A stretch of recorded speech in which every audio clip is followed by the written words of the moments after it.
शंभो शिव शिव शिव शिव नारायण।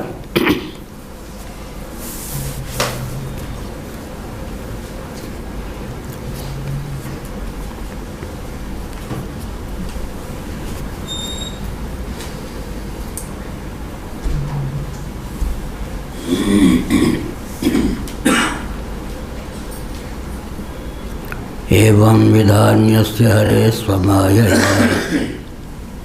श्रीमद्भागवत सप्तम स्कंध अध्याय 10 श्लोक 71। एवं विधान्यस्य हरे स्वमायया विडम्बमानस्य निलोकमात्मनः वीर्याणि गीतान्नृषवीर्जगद्गुरो लोकान् पुनानान्यपरं वदामि किम्।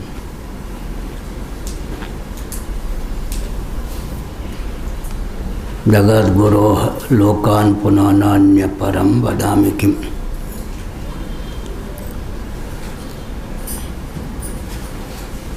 निर्लोकमात्मनः भगवान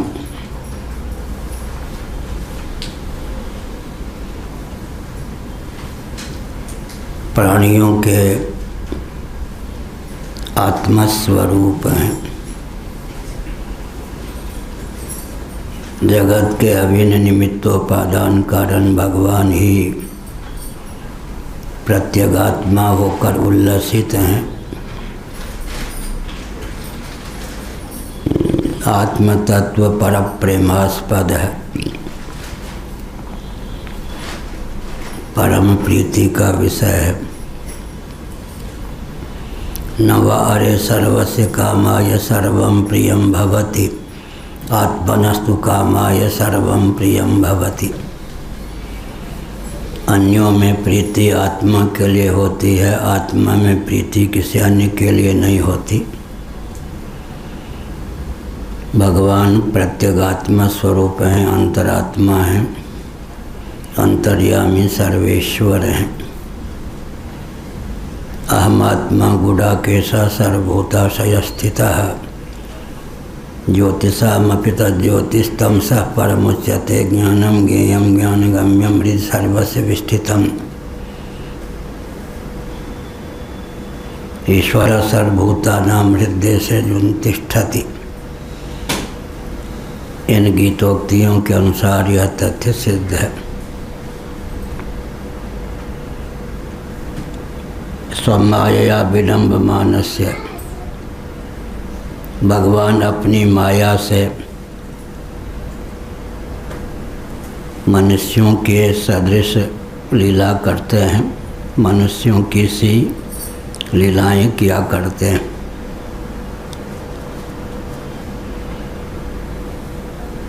भगवान होकर के भी जब अवतीर्ण होते हैं, मनुष्य शरीर धारण करते हैं, तो वर्णगत आश्रमगत कर्मों का अनुपालन करते हैं। इसी का नाम लोक संग्रह है।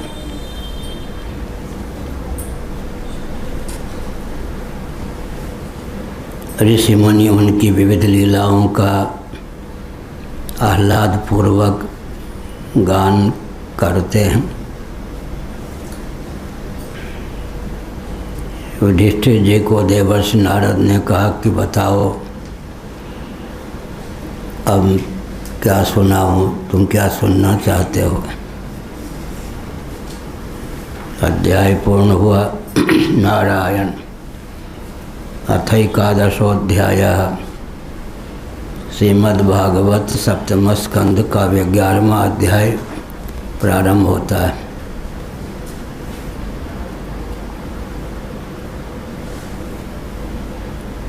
इस अध्याय में मानव धर्म का वर्णन है, वर्ण धर्म का वर्णन है और स्त्रियों के धर्म का वर्णन।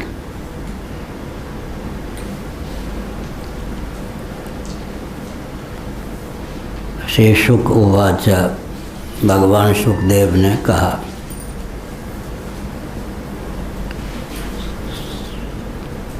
श्रुत्वे हितं साधु सभासभाजितं महत्तमाग्रहण्य उरुक्रमात्मना युधिष्ठिरो दैत्यपतिर्मुदायुतः प्रपच्छ भूयस्तनयं स्वयंभुवः।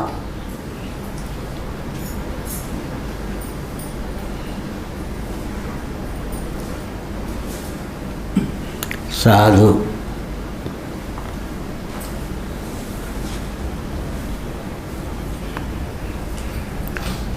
प्रहलाद जी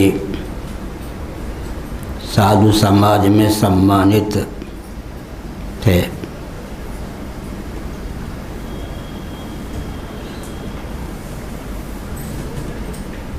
साधुओं के बीच में, संतों के बीच में, भगवत भक्त विरक्त धर्मात्माओं के बीच में उनका सम्मान था, क्योंकि सत्याग्रही थे, भगवान के भक्त थे।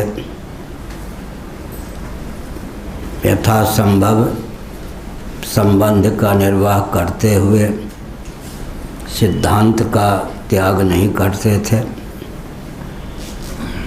प्रहलाद जी की यह विशेषता थी कि संबंध के नाम पर सिद्धांत की तिलांजलि न देना।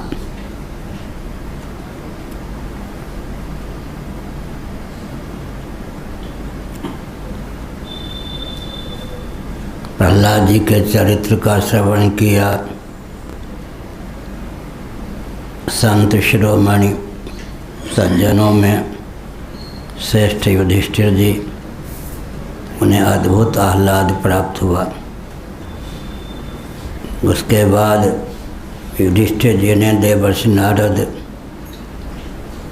से प्रश्न किया और भी जिज्ञासा व्यक्त की।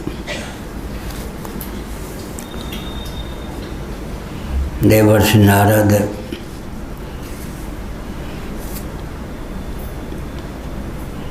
कृतयुग त्रेता द्वापर में चर्चित मनीषी मान्य हैं, स्वस्थ क्रांति के उद्भाषक मान्य हैं। वे सबके आत्मस्वरूप हैं, आत्मीय हैं, तथापि स्वस्थ क्रांति के पक्षधर हैं।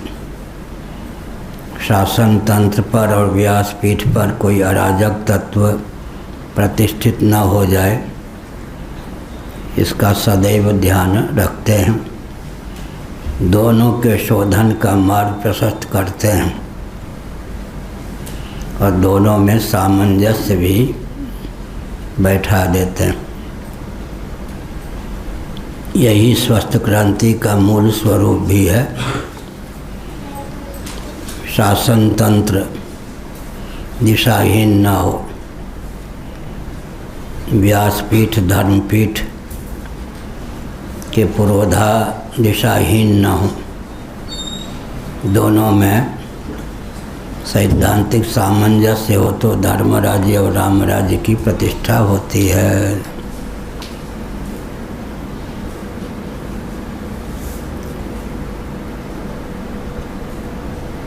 उधर भृगु जी तो इधर पृथु जी, दोनों में सैद्धांतिक सामंजस्य। उधर वशिष्ठ जी तो इधर राम जी, दोनों में सैद्धांतिक सामंजस्य। उधर व्यास जी, धौम्य जी तो इधर युधिष्ठिर जी। इधर भगवान शंकराचार्य जी तो सुधन्वा जी, चाणक्य जी तो चंद्रगुप्त जी, समर्थ रामदास जी तो शिवाजी।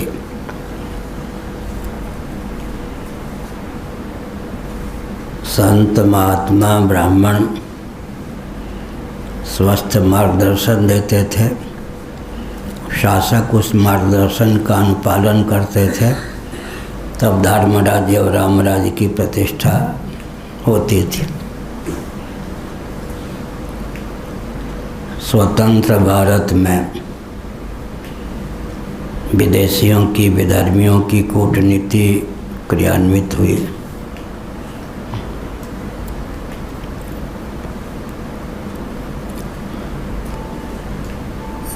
नेहरू जी ने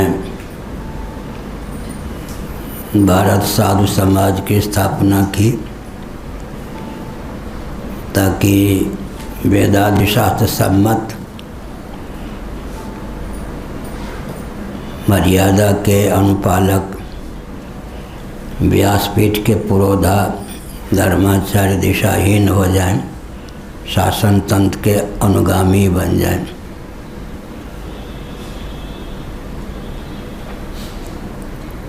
वेदादि शास्त्र सम्मत व्यासपीठ न रह जाए ताकि शासन तंत्र उन्मुक्तता पूर्वक उन्माद पूर्वक शासन कर सके।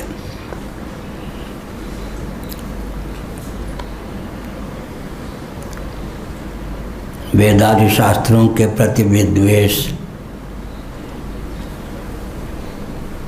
की परंपरा चली। धर्म संसद, अखाड़ा परिषद इत्यादि की संरचना की गई और संडामर्क के समान शासन तंत्र का अनुगमन करने वाले शासन तंत्र से पोषित संत वेशधारी घूमने लग गए, उनका वर्चस्व हुआ।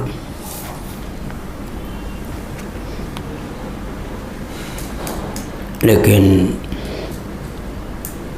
अभी स्थिति यह है भगवत कृपा से कि कोई भी शास्त्र की धज्जी उड़ाने वाले मनकल्पित विधा से चलने वाले संत वर्चस्व को प्राप्त नहीं है। धर्म संसद, अखाड़ा परिषद सब विलीन हो गए, निस्तेज हो गए।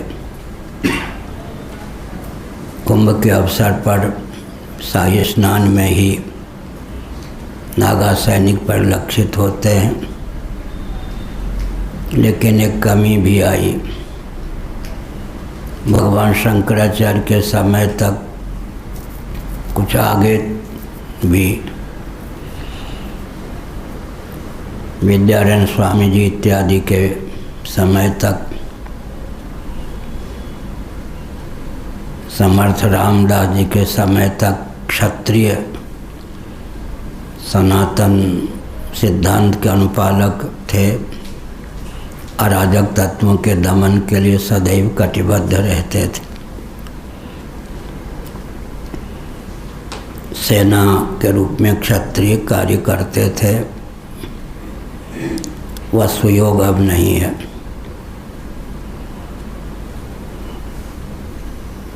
कालांतर में शंकराचार्यों ने जो नागा सैनिकों को उद्भाषित किया था, तो मठ मंदिर और आचार्य पीठ की मर्यादा की रक्षा में कटिबद्ध होते थे। अब कुंभ के अवसर पर शाही स्नान में ही दिखाई पड़ते हैं, वो भी शंकराचार्य कुंभ के अवसर पर उपेक्षित रहते हैं। वो स्नान करें या न करें, शाही स्नान में नागा इत्यादि सम्मिलित होते हैं। अन्य दिनों में वो दृष्टिगोचर भी नहीं होते, कहाँ जाते हैं। हेडगेवार जी ने वैकल्पिक संगठन बनाया, आरएसएस राष्ट्रीय स्वयंसेवक संघ, वो भी अब सनातन धर्म के रक्षक के रूप में परिलक्षित नहीं होते।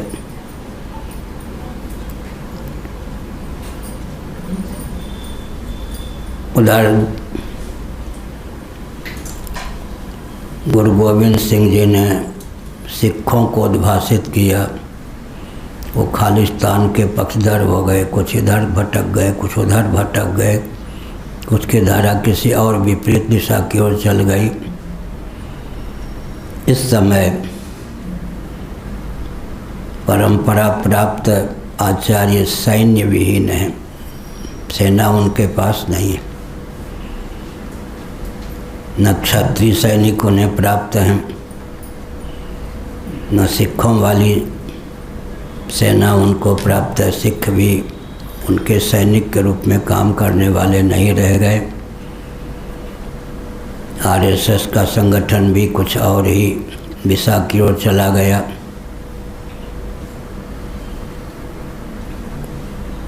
शिवाजी के नाम पर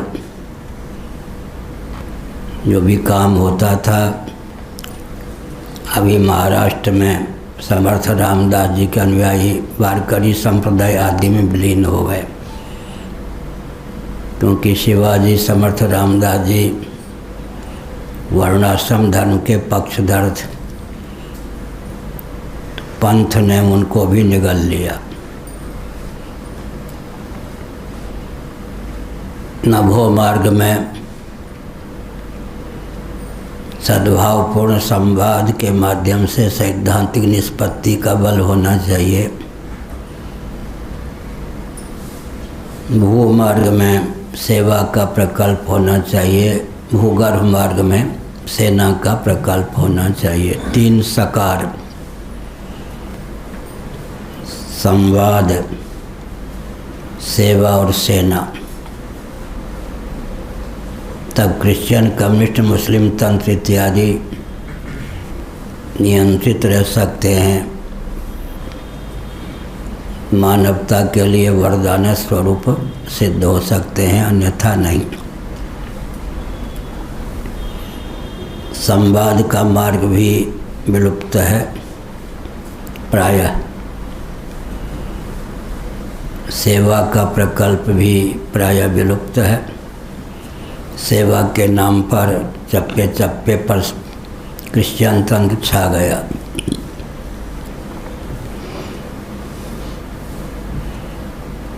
अपने अपने प्रांत के मुख्यमंत्री को आदर्श के रूप में समाचार पत्रों के माध्यम से ख्यापित किया जाता है।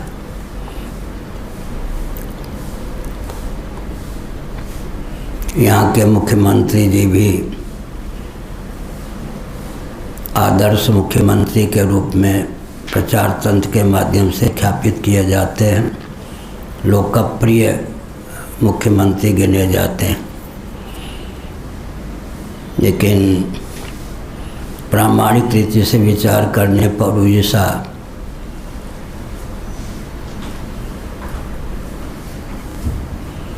क्रिश्चियनों का प्रांत हो चुका है। सनातन धर्मियों का पूरा दमन और विलय हो चुका है। मठ मंदिरों से भरपूर उड़ीसा पूर्ण रूप से दिशाहीन हो चुका है। श्री जगन्नाथ जी का नाम लिया जाता है, भावुक व्यक्ति उनके नाम तक सीमित रहते हैं। यहाँ के खनिज पदार्थों का उपयोग होता है, लेकिन वो धन जाता कहाँ है, जनता का ध्यान उधर नहीं। वन संपदा यहाँ भरपूर है, लेकिन उस संपदा को उपभोक्ता प्रयोक्ता कौन होता है, इधर जनता का ध्यान नहीं। यहाँ की भूमि भी उर्वरा है, जल भी यहाँ भरपूर है, महोदय भी यहाँ उल्लसित है, लेकिन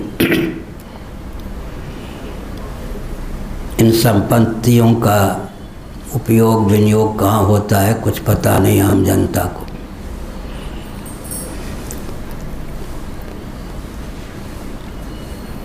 मैं दिल्ली में विद्यार्थी जीवन में था तो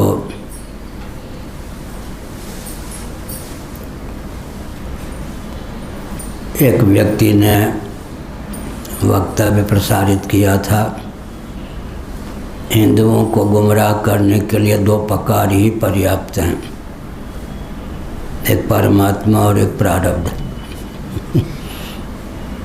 इनको जितनी यातना दो, भगवान की ऐसी मर्जी, हमारा प्रारब्ध ही ऐसा। ये चोट पे चोट खा लेंगे परमात्मा और प्रारब्ध के नाम पर।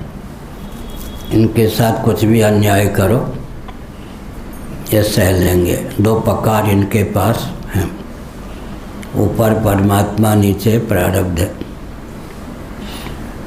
तो हमने एक संकेत किया कि भारत विश्व का हृदय है, यहाँ भगवान श्री राम कृष्ण आदि रूपों में अवतीर्ण होते हैं। छह ऋतुएं यहाँ प्राप्त होती हैं। वर्ण धर्म आश्रम धर्म यहाँ प्रतिष्ठित रहता है। भारत को भारत की दृष्टि से उद्भाषित करने पर विकास हो सकता है। विकास के नाम पर अंधानुकरण उचित नहीं है।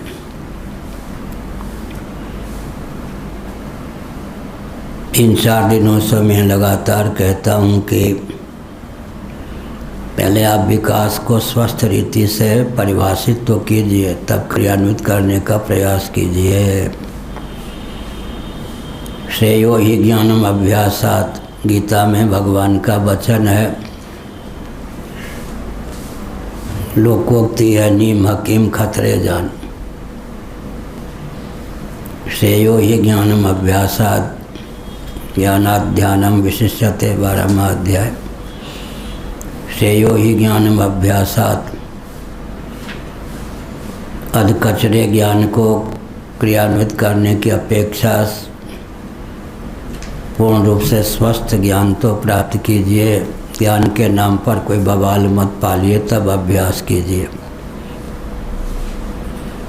किसी को कोई संस्कृत का वचन श्लोक गलत याद हो जाए बार बार अभ्यास करके, तो गलत उच्चारण पर पानी फेरना बहुत कठिन होता है। अभ्यास बाद में, पहले सही जानकारी तो होनी चाहिए। तो विकास को परिभाषित कीजिए, तब क्रियान्वित करने का प्रयास कीजिए। वेदादि शास्त्रों के अनुसार पहले विकास को परिभाषित कीजिए। भोग और मोक्ष के सर्वथा अनुकूल वस्तु और व्यक्ति की उद्भावना का नाम विकास है। 3-4 दिन पहले हमने विकास की परिभाषा गुरु गोविंद ग्रंथ की कृपा से बनाई। भोग और मोक्ष के अविरुद्ध और अनुकूल वस्तु और व्यक्ति की उद्भावना का नाम विकास है। मानव जीवन की सार्थकता जिसमें सन्निहित है, उसे ध्यान में रखकर ही विकास को परिभाषित और क्रियान्वित करना आवश्यक है। विकास के नाम पर मानव जीवन को भोग योनि बना देना भी उन्माद ही है। पंचदशी कार्य विद्यानंद स्वामी जी ने एक अद्भुत तथ्य उद्भाषित किया कि धृति, जिसको धैर्य कहते हैं,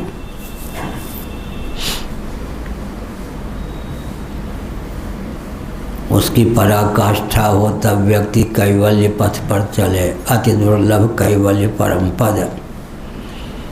कैवल्य मोक्ष की प्राप्ति के लिए धैर्य की पराकाष्ठा चाहिए। देह इंद्रिय प्राण अंतःकरण से विहीन, आनंद का भोक्ता होकर भी नहीं, साक्षात आनंद स्वरूप होकर ही मुझे सदा रहना है। छाती फट जाए। आनंद स्वरूप होकर रहना है, आनंद का भोक्ता होकर नहीं। तो कैवल्य मोक्ष की सहिष्णुता, अति दुर्लभ कैवल्य परम पद।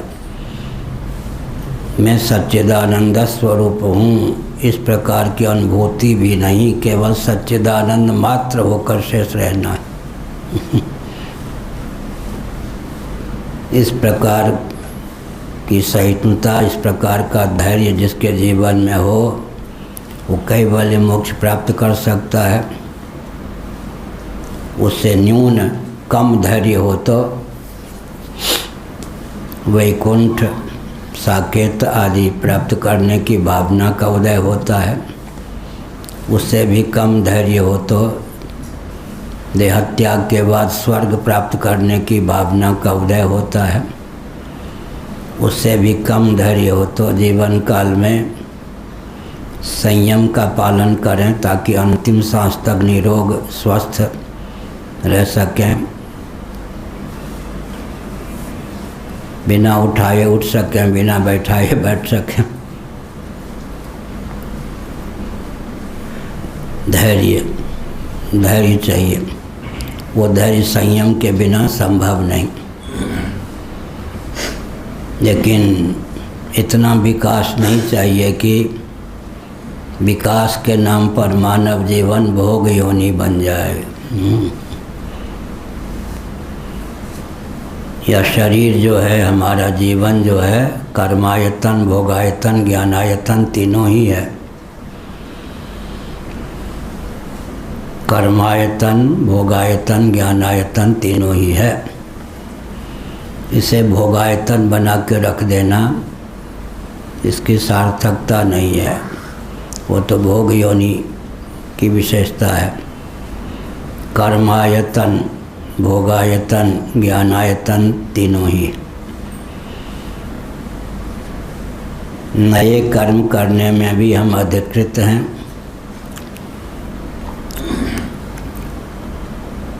भगवत तत्व का विज्ञान प्राप्त करने में भी हम अधिकृत हैं। चाहें तो वैराग्य और भक्ति भी हम सुलभ कर सकते हैं। कर्मायतन, भोगायतन, ज्ञानायतन, केवल भोगायतन भी शरीर न रहे, इसका ध्यान रखना चाहिए। अगर धृति का ही विलोप हो गया, धर्म और ईश्वर के मार्ग पर चलने योग्य धैर्य ही नहीं रहा, तो भोग योनि के रूप में हम अपने जीवन को परिणत करने वाले सिद्ध हुए। तो यहाँ संकेत किया गया कि प्रहलाद की विशेषता पर ध्यान दें, देवर्षि नारद की विशेषता पर ध्यान दें। देवर्षि नारद के शिष्य ही प्रहलाद सिद्ध हैं। नारद जी सबको आत्मस्वरूप और आत्मीय जानते हैं, लेकिन सदा ही स्वस्थ क्रांति के पक्षधर होते हैं। व्यासपीठ और शासन तंत्र में कोई विसंगति हो तो उसे दूर करके दोनों में सामंजस्य सैद्धांतिक विधा से साथ देते हैं। इसकी आज भी आवश्यकता है। आचार्यों का काम भी यही है। ये जो धर्माचार्य होते हैं, इनका कार्य क्या है, इनका दायित्व क्या है, इनको तो कम से कम ज्ञान होना चाहिए। समाज को भी ज्ञान होना चाहिए ताकि धर्माचार्य से अपेक्षित कदम की अपेक्षा हो सके, रह सके। प्रायः मैं 6 महीने से इस तथ्य को लगातार उद्भाषित कर रहा हूँ। वो क्या है?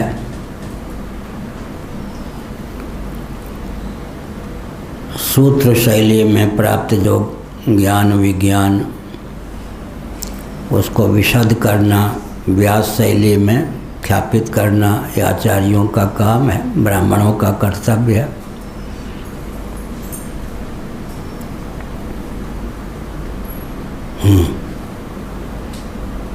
ठीक है। सत्संग के नाम पर सुसुप्ति का आनंद लेना श्रोताओं का दायित्व है। हमने क्या संकेत किया? सूत्र शैली में जो ज्ञान विज्ञान प्राप्त हैं, 6 दर्शन तो सूत्र में हैं। भक्ति शास्त्र भी सूत्र में ही है, नारद भक्ति सूत्र, ये सब सूत्र शैली में प्राप्त ज्ञान विज्ञान को विशद करना, व्याख्या सहित अभिव्यक्त करना। विस्तृत ज्ञान विज्ञान जो पुराणों के माध्यम से, ऋगादि के माध्यम से प्राप्त हैं, उनको सूत्र शैली में ख्यापित करना। कन्नौज में इत्र बनाते हैं, 5 किलो पुष्प हो तो इत्र 5 किलो थोड़े बनाएंगे, उनका सार इतने में होगा। सेंट इत्र विशद ज्ञान विज्ञान को सूत्र शैली व्यक्त करना, सूत्र शैली में प्राप्त ज्ञान विज्ञान को विशद करना, कालक्रम से विकृत ज्ञान विज्ञान को विशुद्ध करना। बौद्ध आदि के चपेट में आकर हमारे ज्ञान विकृत कर दिए गए, उनको विशुद्ध कर देना, नैरात्म्यवाद इत्यादि का शमन होना चाहिए। विकृत ज्ञान विज्ञान को विशुद्ध करना,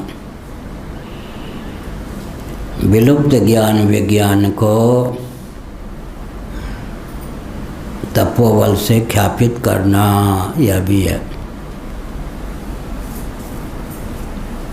और जो चोरी किया हुआ ज्ञान विज्ञान है, तथ्य को उद्भाषित करना। कल निकेश जी दिखा रहे थे जो हमारे ज्ञान विज्ञान ऋषियों का ग्रंथों का नाम लिए बिना ज्यों के त्यों चोरी करके विदेश से हमारे पास आ गया, साया श्रेय जा रहा है उधर है, सब हमारी चीज़ें।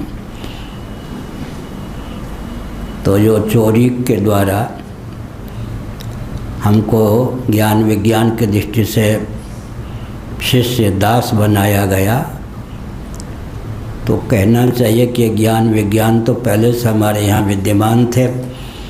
चोरी करने वालों ने अपहरण किया, बाद में हम ही को शिष्य बनाने का प्रयास किया। आज हम उन्हीं के नाम पर उस ज्ञान विज्ञान को ख्यापित करते हैं, आर्किमेडीज आदि के नाम पर। ऋग्वेद आदि में बाइनरी सिस्टम द्वैंग पद्धति का पहले से ही ज्ञान प्राप्त है, लेकिन आजकल हम पाश्चात्य जगत की ओर देखते हैं। हमने संकेत किया लोकांतरों का ज्ञान। आजकल भौतिकवादी कहे जाते हैं कुछ लोग, अधिकांश लोग भौतिकवादी कहे जाते हैं, लेकिन भौतिकवादी का अर्थ क्या होता है? पंचभूतों का ज्ञान ठीक से है नहीं तो भौतिकवादी भी कहाँ हुए। जितने भौतिकवादी हैं उनको पृथ्वी जल तेज वायु आकाश के स्थूल सूक्ष्म रूप का ज्ञान है, इनके उद्गम स्थान का ज्ञान है। भौतिकवादी भी कहाँ रह गए? जो आध्यात्मनिष्ठ नहीं होगा, आध्यात्मिक विधा से जिसने दर्शन शास्त्रों का अध्ययन नहीं किया होगा, उसको भौतिक विज्ञान कहाँ से आएगा? स्वामी विवेकानंद जी एक अपनी वेदना व्यक्त किया करते थे, मैंने पाश्चात्य दर्शनों का पहले अध्ययन किया, बाद में भारतीय दर्शन का अध्ययन करने लगे तो मुझे बहुत ही परेशानी प्राप्त हुई। उनकी विधा में अंतर है। पाश्चात्य दर्शनों का अध्ययन करने के कारण मस्तिष्क में जो रेखा बन गई थी, वैदिक दर्शन के अध्ययन के समय वो रेखा अत्यंत वेदना उत्पन्न करने लग गई। उस पर पानी फेरना मेरे लिए बहुत कठिन सिद्ध हो गया। स्वामी विवेकानंद जी का यह वक्तव्य, ये सब हमने अपनी ओर से कहा। तो नारद जी सत्य स्वस्थ क्रांति के उद्भाषक रहे हैं, अभी भी नारद जी हैं, लेकिन होना एक अलग चीज़ है और ऐतिह्य धरातल पर सक्रियता का परिचय देना एक अलग चीज़ है। अश्वत्थामा बलिर्व्यासा हनुमान सा, ये सब आजकल भी हैं। भगवान वेदव्यास जी भी हैं, हनुमान जी भी हैं, लेकिन अदृष्टिगोचर होकर ये संचालन करते हैं। प्रत्यक्ष देवर्षि नारद कोई मिलने नहीं आते। इस समय हम किस प्रकार स्वस्थ क्रांति को उद्भाषित करें, इस पर विचार करना चाहिए। स्वस्थ क्रांति की आवश्यकता तो है। तो हमने संकेत किया कि सृष्टि की संरचना का जो प्रयोजन है, मानव जीवन की सार्थकता जिसमें सन्निहित है, उसको ठीक से जानकर विकास को परिभाषित और क्रियान्वित करने की आवश्यकता है। कल मैंने कहा सृष्टि की संरचना का प्रयोजन श्रीमद् भागवत के 10वें स्कंद के 87वें अध्याय के दूसरे श्लोक में सन्निहित है। वेदस्तुति के दूसरे श्लोक में बुद्धिन्द्रिय मन प्राणान जनानाम असजत प्रभु मात्रार्थम च भवार्थम च आत्मने कल्पनाय च। महासर्ग के प्रारंभ में सच्चिदानंद स्वरूप सर्वेश्वर ने अकृतार्थ प्राणियों को कृतार्थता का अवसर प्रदान करने की भावना से देहेंद्रीय प्राणांतकरण से युक्त उन्हें जीवन प्रदान किया, ताकि वे अर्थ, काम, धर्म और मोक्ष संज्ञक पुरुषार्थ चतुष्टय को जीवन में अवतीर्ण कर सकें। थोड़ा विचार कीजिए, मोदी जी सावधान। पुरुषार्थ विहीन भारत बना दिया गया है। पूरा विश्व, अन्य देश तो पुरुषार्थ विहीन है ही, भारत भी पुरुषार्थ विहीन हो गया है विकास के नाम पर। बहुत खेद की बात है। पुरुषार्थ विहीन, पुरुषार्थ चतुष्टय विहीन तक का नाम ही विकास हो गया है। यहीं से लीजिए अर्थ को लेकर, अर्थ विहीन, काम को लेकर उन्माद युक्त काम विहीन, धर्मा विरुद्धो भूतेषु कामोस्मि भर्तर्षभ, धर्म विहीन, मोक्ष विहीन भारत को बना दिया गया। बड़ी विचित्र बात है। धर्मनिरपेक्षता शब्द कलंक का द्योतक है, ये बाधित होना चाहिए। हमने कई बार कहा,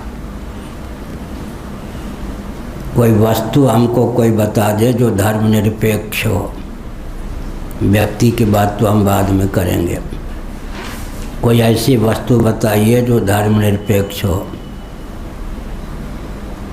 बंध्यापुत्र जिस प्रकार शब्द है, शब्द ज्ञानानुपाति वस्तु शून्यो विकल्प है, उसी प्रकार धर्मनिरपेक्ष शब्द ही है, या कोई वस्तु भी संभव है या व्यक्ति भी संभव है। प्यासा व्यक्ति पानी क्यों पीना चाहता है? प्यासे व्यक्ति की पानी पीने में प्रीति प्रवृत्ति का नियामक कौन है? धर्म। पानी अपने गुणधर्म का त्याग नहीं करेगा। इस आस्था के बल पर ही प्यासे व्यक्ति की पानी पीने में प्रीति प्रवृत्ति परिलक्षित होती है। भूखे व्यक्ति की भोजन करने में प्रीति प्रवृत्ति का नियामक कौन है? धर्म।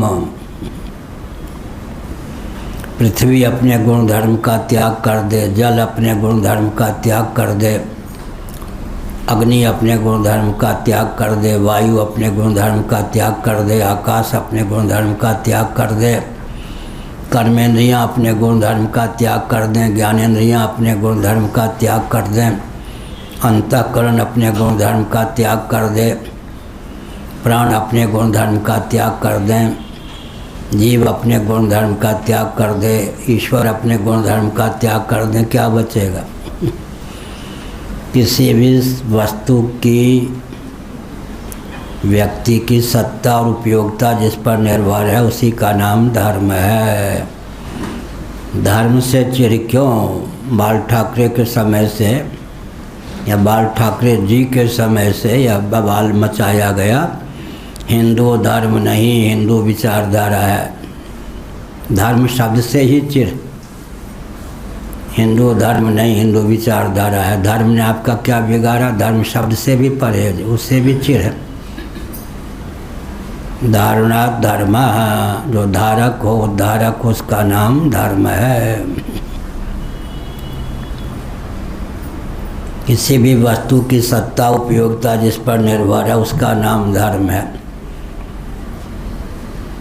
वेदों का तात्पर्य धर्म और ब्रह्म में सन्निहित है, था तो धर्म जिज्ञासा, था तो ब्रह्म जिज्ञासा।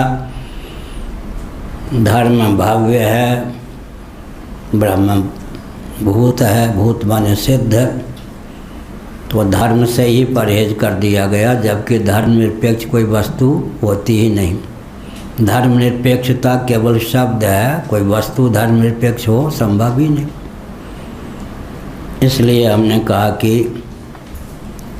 ये विकास के नाम पर बवाल मचाया गया। विकास की परिभाषा हमने क्या दी? भोग और मोक्ष के सर्वथा अनुकूल वस्तु और व्यक्ति की उद्भावना का नाम है विकास। निर्दुष्ट परिभाषा है, वेदादि शास्त्र सम्मत परिभाषा यही है विकास की। उसको समझने की आवश्यकता है। समय समय पर राजनीति के जो पुरोधा माने जाते हैं, जिनके हाथ में शासन तंत्र है, पक्ष विपक्ष के कभी रहा है, कहीं नहीं है, उनमें जो प्रबुद्ध हों वे और हम लोग बैठे हैं, सद्भावपूर्वक संवाद के माध्यम से देश को विकसित करने के लिए गोष्ठी हो और जो मंथन के बाद निष्कर्ष निकले उसको क्रियान्वित किया जाए। सद्भावपूर्वक संवाद की रूपरेखा जाननी हो तो श्वेताश्वतर उपनिषद का अध्ययन करना चाहिए। गीता प्रेस से हिंदी अनुवाद सहित शंकर भाष्य प्रसारित है, प्रकाशित। चाहे बाद के किन्हीं शंकराचार्य जी ने भाष्य लिखा हो, शैली भाष्य की उसकी दूसरी, लेकिन मंत्रोपनिषद है श्वेताश्वतर उपनिषद। ऋषि मुनि इकट्ठे हुए,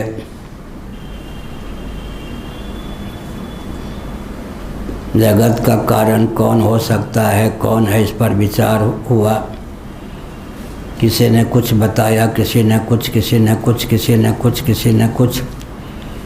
मंथन से ही जगत के कारण का वास्तविक स्वरूप का ज्ञान हो गया। यह भी हुआ।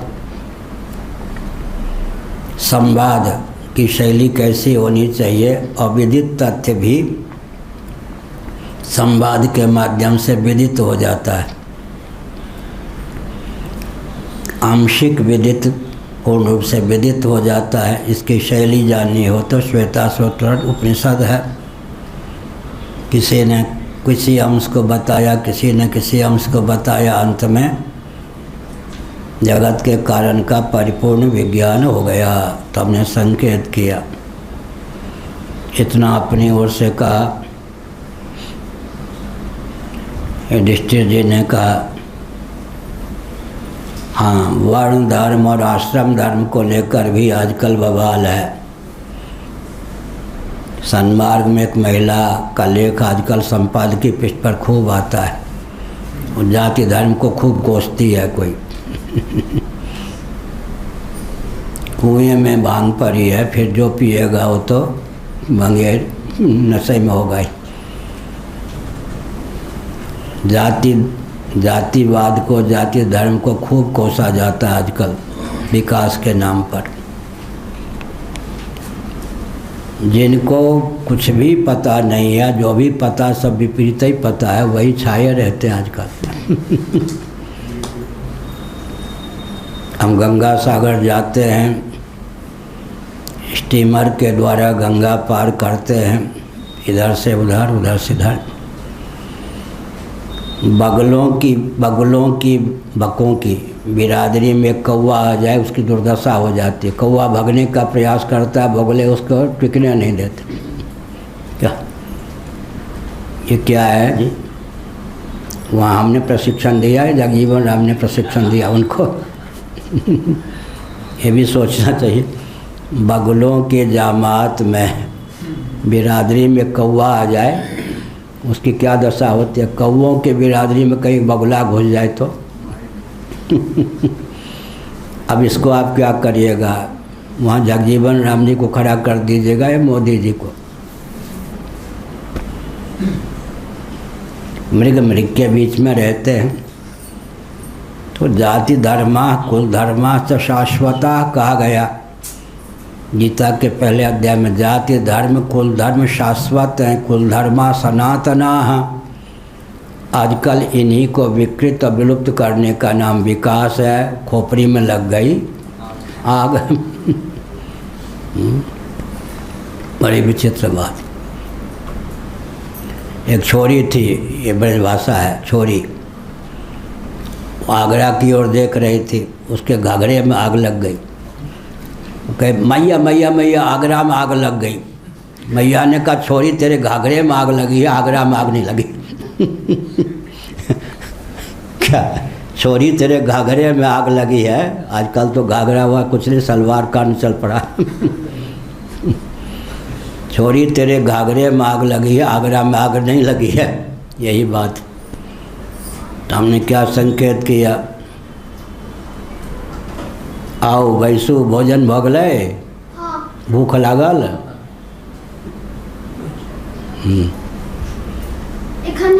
एखन नहीं, 1 घंटा बाद लग जते। बढ़िया। कत छलौं प्रवचन करे चल, कत छलौं की? अच्छा अच्छा, बढ़िया। घर में चलिए, घर में था। तो हमने क्या कहा? युधिष्ठिर जी को आनंद हुआ। वर्ण धर्मा से धर्म, जाति धर्मा कुल धर्मा च शाश्वता। सिद्धांत वाक्य है जी, गीता का पहला अध्याय। अर्जुन को क्या हुआ कि संभावित युद्ध के चपेट में आकर कहीं सनातन कुल धर्म जाति धर्म में विकृति न आ जाए, इनका विलोप न हो जाए। अर्जुन को ये विषाद का मूल यही था ना। आजकल विकास का मूल क्या है? जाति धर्म कुल धर्म को मिटा दो। सनातन जाति धर्म कुल धर्म को विकृत कर दो। उल्टी खोपड़ी। जाति धर्मा कुल धर्मा च शाश्वता। गीता का कम से कम पहले अध्याय का इतना भी वचन ठीक से मालूम हो कि जाति धर्म कुल धर्म सनातन है, कुल धर्मा सनातना है। कहीं संभावित युद्ध के चपेट में आकर इनमें विकृति न आ जाए, इनका विलोप न हो जाए, यही तो विषाद का मूल था। और आजकल विकास का मूल क्या है? जाति धर्म कुल धर्म को विकृत कर दो, विलुप्त कर दो। इसलिए अब तो अच्छा दृष्टांत मिल गया हम लोगों को। विकसित क्षेत्र में अमेरिका को माना जाता था, सारा बवाल अब वहीं से आ रहा है। कोरोना का बवाल, इसका बवाल, उसका बवाल, जितनी विसंगतियां हैं, विकास का नमूना जो माना जाता था अमेरिका, वहीं से सारा बवाल आ रहा है। विकास के गर्भ से विस्फोट हो रहा है या नहीं? संयुक्त राष्ट्र संघ को लक्ष्य बना करके मैंने एक वाक्य कहा था कि संयुक्त राष्ट्र संघ हम जो विकास की परिभाषा दे रहे हैं वेदादि शास्त्र सम्मत, उस पर ध्यान दे। उसके सचिव जी ने ध्यान दिया, उन्होंने अभी वक्तव्य दिया था। उसको हम विकास नहीं कह सकते जो पृथ्वी पानी प्रकाश पवन को विकृत कर दे। पृथ्वी पानी प्रकाश पवन को विकृत कर दे, प्राणियों की प्रजातियों को विलुप्त कर दे, उसको हम विकास नहीं कह सकते। भोग और मोक्ष के अविरुद्ध और अनुकूल वस्तु और व्यक्ति की उद्भावना का नाम विकास है। ये हमने परिभाषा विकास की दी है, वेदादि शास्त्र सम्मत। भोग और मोक्ष अधिक न कहकर अभी बवाल क्या है? धर्म रहित, अर्थ रहित, काम रहित, मोक्ष रहित भारत को बना देना, विश्व को बना देना, यही विकास की लहर है, बंटाढार। और कुछ है क्या? धर्म रहित, अर्थ रहित, पृथ्वी पानी प्रकाश पवन, ये अर्थ के उद्गम स्थान है। वेदादि शास्त्र सम्मत विधा से अर्थोपार्जन संभव है। पृथ्वी पानी प्रकाश पवन कोई विकृत कर देना, क्षुब्ध कर देना, अर्थ के गर्भ से अनर्थ को प्राप्त करना है। हमने संकेत किया इस समय विकास की समीक्षा की जाए, धर्म रहित, अर्थ रहित, काम रहित, मोक्ष रहित। वो भरत जी की बात दूसरी है, धर्म न अर्थ न काम रति गति न चाहो निर्वाण, जन्म जन्म रति राम पद, राम पद में रति होगी तो पुरुषार्थ चतुष्टय तो अपने आप छाया के समान अनुगमन करेंगे। इस समय क्या है, अर्थ ले लीजिए, अर्थ के नाम पर सर्वत्र अनर्थ है और काम के नाम पर विस्फोट है। हर बहू बेटी के शील पर कहाँ आँच आ जाए कह नहीं सकते। काम के नाम पर उन्माद है, अर्थ के नाम पर बवाल है। पूरा विश्व आर्थिक दृष्टि से संकटग्रस्त है, अर्थ विलुप्त होता जा रहा है, अर्थ की परिभाषा भी विलुप्त होती जा रही है, अर्थ भी हाथ में लग नहीं रहा है। एक संकेत कर दें, श्रीमद् भागवत एकादश स्कंध का अध्ययन कीजिए, 23वां अध्याय का अध्ययन कीजिए। 15 अनर्थों के चपेट से कदाचित कोई अर्थ को मुक्त कर सके तब तो अर्थ अर्थ होता है, नहीं तो अर्थ के गर्भ से अनर्थ निकलता है। बहुत बढ़िया 15 अनर्थों का वर्णन है श्रीमद् भागवत एकादश स्कंध 23वें अध्याय में। 15 अनर्थों के चपेट से कदाचित कोई अर्थ को मुक्त करने में समर्थ हो तब अर्थ का नाम अर्थ होता है, नहीं तो अर्थ का नाम अनर्थ होता है। उनको 2-3 शब्दों में ही ख्यापित करें तो द्यूत मध्य, 2 ही शब्द में द्यूत मध्य। लेकिन अभी कोई ऐसा प्रांत है जिसके अर्थ का स्रोत द्यूत और मध्य न हो। बिहार में मद्य निषेध के नाम पर मद्य का भंडार बवाल मचा हुआ है। अब जहाँ पर द्यूत माने जुआ, लॉटरी सट्टा, द्यूत और मद्य ही अब अर्थ के स्रोत रह गए हैं विश्व में, और यही अनर्थ के बीज हैं। तो अर्थ की परिभाषा भी कहाँ मालूम है। 15 अनर्थों के चपेट से कदाचित कोई अर्थ को मुक्त करने में समर्थ हो सके तब तो अर्थ का नाम अर्थ है, नहीं तो अर्थ के नाम पर बवाल या अनर्थ ही है। अर्थ नामक पुरुषार्थ का विलोप। अर्थ की परिभाषा कर दें, परम अर्थ परमात्मा, उनकी अभिव्यक्ति आकाश वायु तेज जल पृथ्वी का नाम अर्थ है। परम अर्थ परमात्मा की प्राप्ति के लिए साक्षात या परंपरा से जिसका उपयोग और विनियोग हो उसका नाम अर्थ है। 1 अरब पृष्ठों में भी अर्थशास्त्र लिखा जाए अंत में सारांश यही निकलेगा।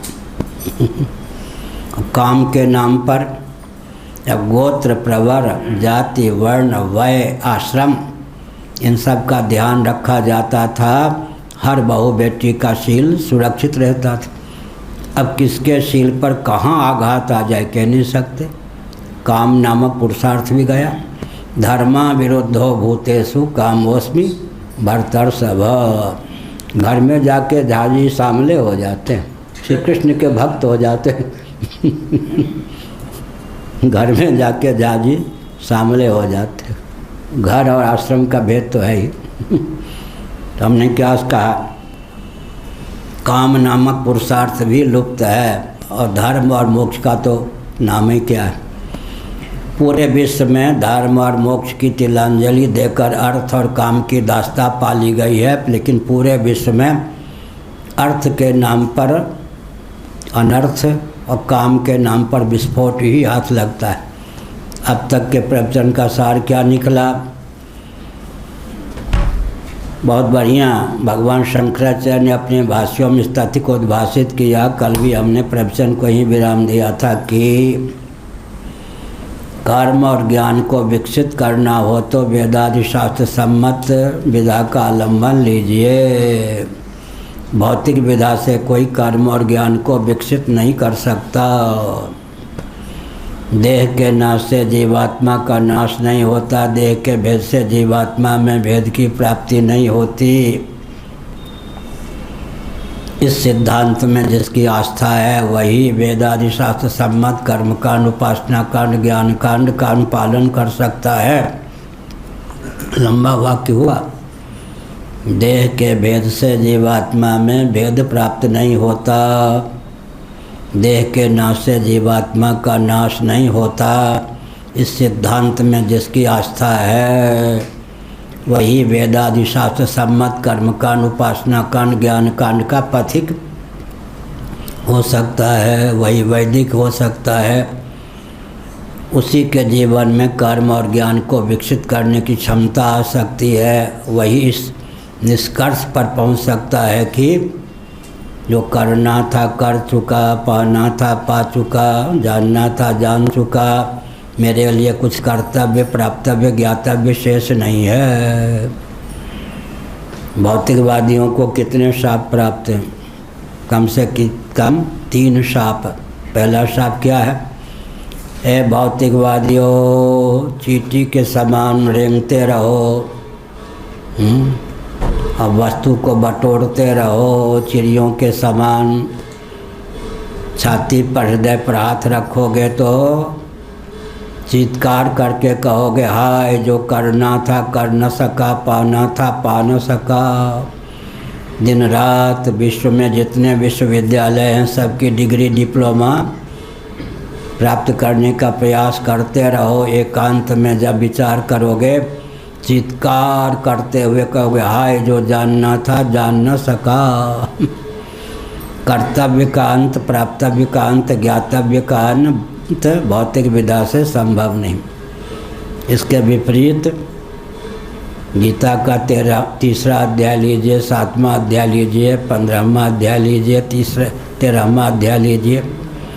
यस्त्वात्मरतिरेव स्यादात्मतृप्तस्य मानवः आत्मन्येव च संतुष्टस्तस्य कार्यं न विद्यते नैव तस्य कृतेनार्थो न कृतेनेह कश्चन न चास्य सर्वभूतेषु कश्चिदर्थव्यपाश्रयः यद् ज्ञात्वा नेह भूयो यद् ज्ञातव्यम् अवशिष्यते कर्तव्यम न अवशिष्यते कृतकृत्यश्च जायते। हो गया ना। गीता में कहा गया कर्तव्य का अंत, प्राप्तव्य का अंत, ज्ञातव्य का अंत भौतिक विधा से संभव नहीं। जब कर्तव्य का अंत नहीं, ज्ञातव्य का अंत नहीं, प्राप्तव्य का अंत नहीं तो भौतिक मार्ग निरर्थक। अध्यात्म पथ पर चलने पर भौतिक उत्कर्ष भी होता है। श्रीमद् भागवत 4 स्कंद 18वां अध्याय श्लोक 1, 2, 3, 4, 5। लौकिक उत्कर्ष, पारलौकिक उत्कर्ष और परमात्मा की प्राप्ति का मार्ग भी प्रशस्त है। तीनों योग्यताओं से समर्थ कौन है?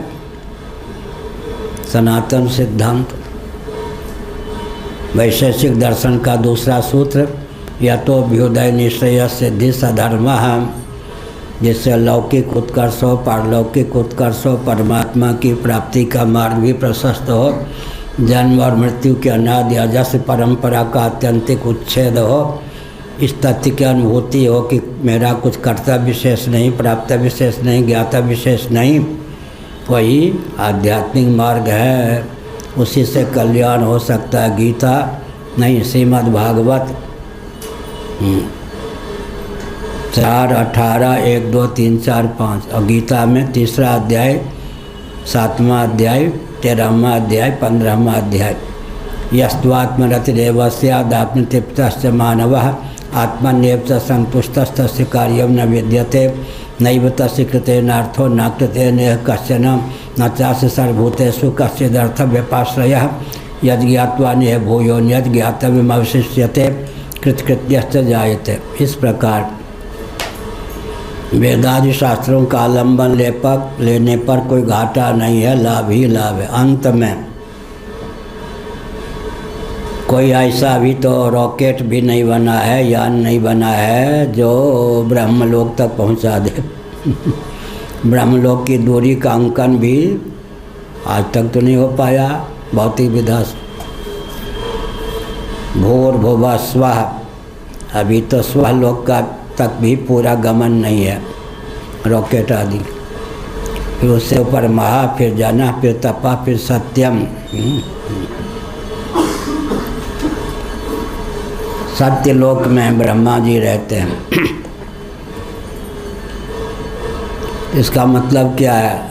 भौगोलिक दृष्टि से भी हमारा ज्ञान विज्ञान परम विकसित, और भौतिकवादियों के पास तो इतिहास है ही नहीं, कितने हजार पुराना है। दर्शन ही इतिहास बनता है, दर्शन ही इतिहास बन जाता है। अब यह ज्ञान तो है नहीं, आजकल लुप्त है। दार्शनिक तत्व और तथ्य जो हैं वही ऐतिह्य धरातल पर पात्र के रूप में अवतीर्ण होते हैं, रूपक नहीं है।